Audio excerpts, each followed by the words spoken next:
നിലപാട് വ്യക്തമാക്കി സീറോ മലബാർ സഭ അൽമായ ഫോറം. ഈ തെരഞ്ഞെടുപ്പിൽ ക്രൈസ്തവ വിശ്വാസികൾ കോൺഗ്രസിൽ നിന്നും ഇടതുപക്ഷത്തിൽ നിന്നും വിഭിന്നമായി ചിന്തിച്ചാൽ അത്ഭുതപ്പെടാനില്ലെന്നാണ് അൽമായ ഫോറം സെക്രട്ടറി ടോണി ചിറ്റിലപ്പള്ളിയുടെ പ്രസ്താവന.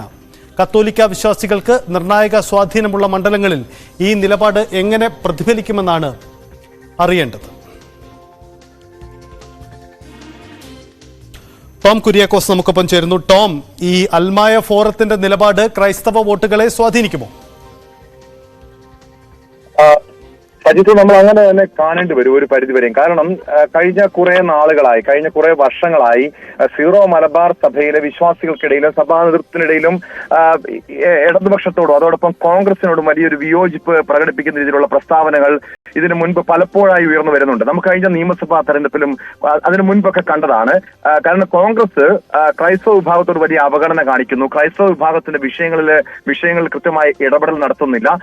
ക്രൈസ്തവ വിഭാഗം വിശ്വാസികളടക്കം വേട്ടയാടപ്പെട്ടിട്ടും പലയിടങ്ങളിലും കൊല ചെയ്യപ്പെട്ടിട്ടും ആ വിഷയത്തിലൊന്നും ഈ ഇടതുപക്ഷവും അതോടൊപ്പം കോൺഗ്രസും അതല്ലെങ്കിൽ UDF-ഉം കൃത്യമായ ഒരു പ്രതിഷേധം പോലും പ്രകടിപ്പിക്കാൻ അവർ തയ്യാറാകുന്നില്ല എന്നതിന്റെ വലിയ വിമർശനം പല കോണുകളിലും ഉയർന്നു വന്നിരുന്നു. മാത്രമല്ല BJP-യോട് അനുഭാവപൂർവ്വമായിട്ടുള്ള ചില സമീപനം ഒരു ഘട്ടത്തിൽ ഉയർന്നു വന്നതാണ്. സഭ ആ രീതിയിലുള്ള ഒരു അടുപ്പം പുലർത്തുന്ന സാഹചര്യങ്ങളൊക്കെ ഉണ്ടായതാണ്. പ്രത്യേകിച്ച് ഈ ലോക്സഭാ തെരഞ്ഞെടുപ്പ് അടുത്തിരിക്കുന്ന പശ്ചാത്തലത്തിൽ സീറോ മലബാർ സഭയുടെ അൽമായ കമ്മീഷൻ സെക്രട്ടറി ആയിട്ടുള്ള ടോണി ചിറ്റിലപ്പള്ളിയുടെ പ്രസ്താവനയാണ് വീണ്ടും ചർച്ചയാകുന്നത്. അതായത് അദ്ദേഹം കൃത്യമായും അദ്ദേഹത്തിന്റെ പ്രസ്താവനയിൽ സൂചിപ്പിക്കുന്നത് സമുദായപരമായും രാഷ്ട്രീയപരമായും ക്രൈസ്തവർ സംഘടിക്കപ്പെടുമ്പോൾ കേരളത്തിലെ രാഷ്ട്രീയ പാർട്ടികളിൽ ഭയം നിറയുകയാണോ? ഇടതുപക്ഷം പ്രസ്ഥാനം വളർത്തിയെടുത്ത യുക്തിവാദത്തിന് അടിസ്ഥാനപ്പെടുത്തി ഭൗതിക സാംസ്കാരിക മേഖലകളിൽ ക്രൈസ്തവ വിരോധം ഇന്ന് ശക്തമായി തുടരുന്നുണ്ട്. കോൺഗ്രസിന്റെ മതേതര സ്വഭാവത്തിന് സംഭവിച്ച അപജയവും അവരുടെ ക്രൈസ്തവ സമുദായങ്ങളിലുള്ള പ്രകോപനപരമായ അവഗണനയും ക്രൈസ്തവരെ മാറി ചിന്തിക്കാൻ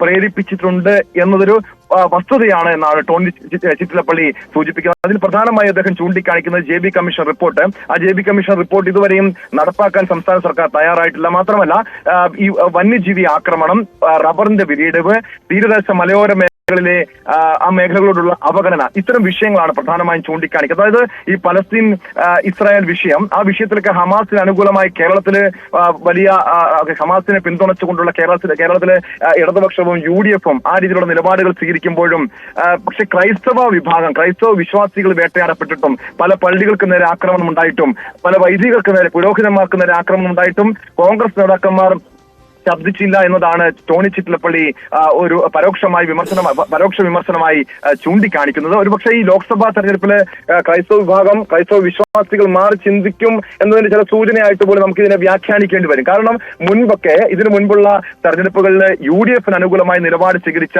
ക്രൈസ്തവ വിശ്വാസികൾ കഴിഞ്ഞ നിയമസഭാ തെരഞ്ഞെടുപ്പിൽ നമ്മൾ കണ്ടതാണ് ഇടതുപക്ഷത്തിന് അനുകൂലമായി, അതായത് കേരള കോൺഗ്രസ് UDF വിട്ടുപോയ സാഹചര്യം. അതേ തുടർന്ന് കഴിഞ്ഞ നിയമസഭാ തെരഞ്ഞെടുപ്പിൽ UDF-ൽ നിന്നും ചിന്തിക്കുന്നതിന്റെ ചില സൂചനകളായിരുന്നു ആ തെരഞ്ഞെടുപ്പ് ഫലം പ്രത്യേകിച്ച് മധ്യ കേരളത്തിലടക്കം പ്രതിഫലിച്ചത്. ഇത്തവണത്തെ ലോക്സഭാ തെരഞ്ഞെടുപ്പിലേക്ക് വരുമ്പോൾ പ്രത്യേകിച്ചും തൃശ്ശൂർ BJP സുരേഷ് ഗോപിയിൽ വലിയ പ്രതീക്ഷ പ്രകടിപ്പിക്കുന്ന ഒരു സാഹചര്യമുണ്ട്. അതിൽ ക്രൈസ്തവ വോട്ട് ബാങ്കാണ് പ്രധാനമായും BJP ലക്ഷ്യമിടുന്നത്. മാത്രമല്ല പത്തനംതിട്ടയിൽ അനിൽ ആന്റണിയെ സ്ഥാനാർത്ഥിയാക്കുന്നു. അങ്ങനെ മധ്യ കേരളത്തില് ഈ ക്രൈസ്തവ വിഭാഗത്തിന്റെ സ്വാധീനമുള്ള മധ്യ കേരളത്തില് BJP പ്രധാനമായും ലക്ഷ്യം വെക്കുന്നതും ഈ ക്രൈസ്തവ വിഭാഗം അവരുടെ പരമ്പരാഗതമായി UDF-ന് അനുകൂലമായി സ്വീകരിച്ച നിലപാടിൽ മാറ്റം വരുത്തുന്നു എന്നത് BJP വലിയ പ്രതീക്ഷ വയ്ക്കുന്നുണ്ട്. മാത്രമല്ല ഇടതുപക്ഷം കേരള കോൺഗ്രസ് ഇടതുപക്ഷത്തേക്ക് പോയെങ്കിൽ പോലും ഈ കഴിഞ്ഞ കാലങ്ങളിൽ ഈ വന്യജീവി ആക്രമണം, ഈ മലയോര മേഖലകളിലെ കർഷകരും അതോടൊപ്പം കർഷകർ നേരിട്ട വലിയ പ്രശ്നങ്ങളുണ്ട്. കാർഷിക വിളകൾ നശിക്കുന്ന അവസ്ഥ, വന്യജീവി ആക്രമണം മൂലം മനുഷ്യജീവനുകൾ പൊലിയുന്ന സാഹചര്യങ്ങൾ, ഈ വിഷയത്തിലെല്ലാം സർക്കാർ ഒരു പ്രാധാന്യത്തോടെ കണ്ടില്ല എന്ന വിമർശനം പ്രധാനമായും സഭാ നേതൃത്വത്തിന്റെ ഭാഗത്തുനിന്ന് ഉണ്ട്.